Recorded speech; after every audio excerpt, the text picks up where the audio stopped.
দেখুন গাইস, কত বড় একটা নদীর বোয়াল নিয়ে এসেছি। এটা 500 টাকা কেজি নিচ্ছে বোয়াল, নদীর বোয়াল। কত বড় একটা বোয়াল মাছ। এই তো কে খাবে? ইরা পাখি খাবে। ইরা পাখি স্কুল থেকে আসলো, আসার টাইমে সে বাজার করে নিয়ে আসলো। এই যে বোয়াল, রাখো রাখো। কত বড় একটা বোয়াল। এই যে এই বোয়ালটা কে খাবে? ইরা খাবে। অনেক বড় একটা বোয়াল নিয়ে এসেছি। তারপরে এরা বোয়াল মাছ দিয়ে আলু দিয়ে ডাটা দিয়ে রান্না করব। খুব তরতাজা ডাটাগুলো আনছি।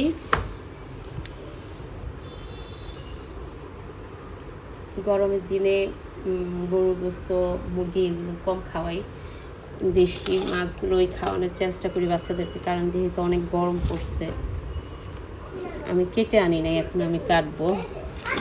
কাটতে গেলে তো আমার অবস্থা খারাপ হয়ে যাবে, কারণ প্রচণ্ড গরম, বাজারে দেরি হয়ে যাবে, তাই না কেটে চলে আসছি।